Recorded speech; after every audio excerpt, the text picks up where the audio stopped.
في الأول خلينا متفقين إن الاكتئاب مرض نفسي ومش عقلي، تختلف. بيتحدد بناء على شوية تشخيصات. مش معنى إنك مخنوق شوية أو حزين تبقى مكتئب، ده مش اسمه اكتئاب. الحزن ده بيصيب أي حد بسبب أمور الحياة اليومية، لكن الاكتئاب بيحدث نتيجة خلل كيميائي في المخ، واضطراب في توازن الهرمونات المختلفة، واضطراب في وظائف بعض مراكز المخ.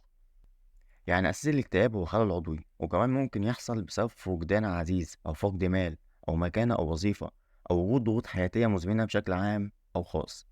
وبما إنه مرض ينطبق عليه خصائص الأمراض، فبيصيب أي شخص بصرف النظر عن إيمانه أو ضعفه أو حتى عدم إيمانه. الاكتئاب بيشبه مرض السكري. فمثلا في الاكتئاب بيكون في نقص في السيروتونين أو الأدرينالين أو الدوبامين، أو التلاتة مع بعض. الموضوع في مرض السكري بيكون في نقص في هرمون الأنسولين. وأيا كان المرضين، بيكون العلاج بإعطاء المواد الناقصة أو تحفيز إفرازها. ومفيش حد قال إن المؤمن لا يصاب بالسكري، وإلا كان كل مرضى السكري متهمين بضعف الإيمان. واتهام مريض الاكتئاب بضعف الإيمان أو ضعف الإرادة أو ضعف الشخصية، ده بيزيد من حدة مرضه وبيضاعف من إحساسه بالذنب تجاه نفسه، وبيأخر شفائه، وممكن يدفعه للانتحار. لأن مريض الاكتئاب بيكون شديد الحساسية، وعنده ميل كبير للإحساس بالدونية، يعني إحساسه بالعجز والنقص والإحساس بالتقصير والذنب تجاه نفسه. في سؤال كده بيطرح نفسه، هو هل المؤمن بيتصاب بالاكتئاب عادي؟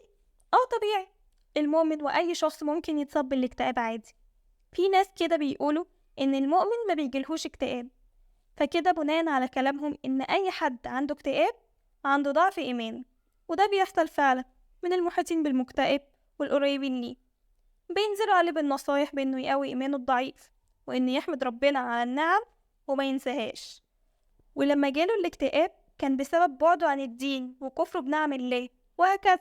لكن ده غير صحيح، علشان الاكتئاب مرض زيه زي أي باقي الاضطرابات النفسية والأمراض الجسمانية اللي بتصيب المؤمن وغير المؤمن.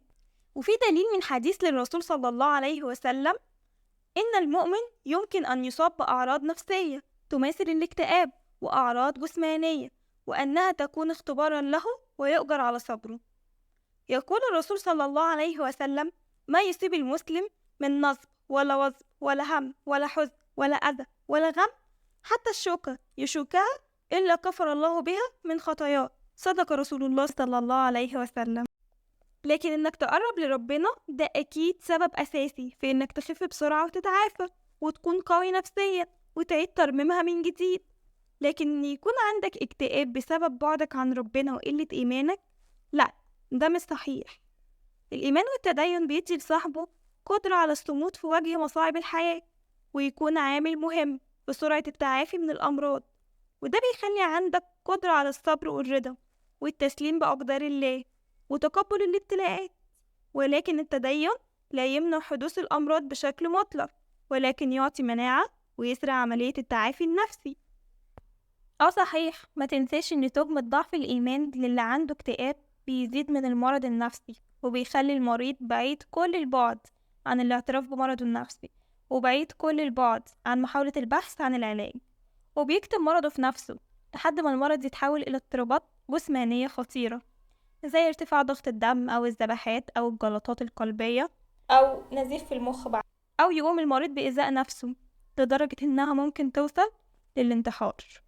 في سؤال تاني وهو: هل الاكتئاب عقاب من الله؟ الأمراض النفسية زيها زي الأمراض الجسدية وزي كل شيء في الحياة، فالحياة فيها كتير، فيها الطيب وفيها الخبيث، وفيها المحزن وفيها المفرح، وفيها القبيح وكمان فيها الجميل، ودي حكمة من حكم الله عز وجل. ففي قول المولى تبارك وتعالى: بسم الله الرحمن الرحيم: إنا جعلنا ما على الأرض زينة لها لنبلوهم أيهم أحسن عملا. وفي قوله تعالى: ونبلوكم بالشر والخير فتنة وإلينا ترجعون. فمش أي حاجة من الحاجات اللي بتحصل تبقى عقاب، فالله تعالى مش محتاج إنه يعاقب البشر بأمراض أو خلافه. ربنا قادر على أن يأخذ الإنسان أخذ عزيز مقتدر إن شاء. ففي قوله تعالى: وربك الغني ذو الرحمة إن يشأ يذهبكم ويستخلف من بعدكم ما يشاء كما أنشأكم من ذرية قوم آخرين. خلينا متفقين إن الاكتئاب يعتبر اضطراب معقد، وبتختلف الأسباب من شخص للتاني، زي مثلا واحد بسبب الأسرة، وواحد بسبب ضغط الشغل، وواحد بسبب تناول الكحوليات والمخدرات والتغيرات الهرمونية، وأسباب منها كتير جدا. فكل واحد وحسب ظروفه وحياته الخاصة والضغوطات اللي بيقابلها. طب نيجي لسؤال مهم جدا جدا، اللي هو إزاي نعالج أو نتخلص من الاكتئاب ده؟ التخلص من الاكتئاب مش سهل دايما، ولكن من أسباب العلاج الدعم اللي هتلاقيه من الناس اللي موجودة حواليك. في بعض الخطوات اللي ممكن نمشي وراها علشان تساعدنا في التعامل مع الاكتئاب وإننا نتغلب عليه. طبعا لو الدنيا اتقفلت خالص لازم تروح لطبيب نفسي، ده هيساعدك إنك تتخلص من الحالة دي بشكل أسرع، وكمان إنك هتكون ملتزم بأدوية مخصصة.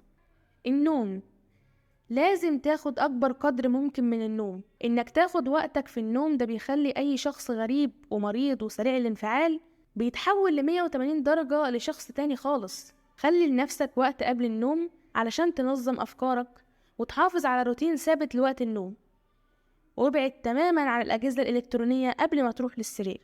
ده كده من العادات الجيدة اللي لازم ولابد إن احنا نمشي وراها. إنك تنام كويس بالليل ده هيحسن من مزاجك ويساعدك في محاربة أعراض الاكتئاب. إنك تمشي على نظام غذائي صحي وخصوصا على الأكل اللي فيه فيتامين د بزيادة، وإنك تمارس الرياضة بانتظام، ده هيبعد عنك التوتر وهيخلي عندك شعور بالرضا. بناء نظام دعم، هيساعدك في العلاج وجود نظام دعم من أصدقاء وأسرتك على تقليل الشعور بالوحدة، وهيوفر لك الدعم العاطفي اللازم علشان تخرج من المرحلة دي بسلام. إنك تبعد تماما عن الكحوليات والمخدرات والتدخين. عامة الكحوليات والمخدرات هتخلي أعراض الاكتئاب تتفاقم وهتزود المشكلة ومش هتعالجها. بعدك عن المواد دي هتسرع من استيعابك للعلاج. تجنب الكافيين أو المنتجات اللي بتحتوي على الكافيين. كل ما كمية الكافيين زادت قلق عقلك هيزيد. لازم تبعد عن الكافيين ده علشان تكون هادي ويريحك من بعض الأعراض اللي بتحصل من الاكتئاب. افتكر دايما ان التعافي من الاكتئاب عملية بتاخد وقت، فلازم تكون صبور مع نفسك واستمر في طلب المساعدة والدعم من اللي حواليك. طبعا ما تنساش انك لما تقرب اكتر من ربنا وتزود العبادات والطاعات ده هيفرق معاك جدا في سرعة التعافي. دمتم بخير، سلام.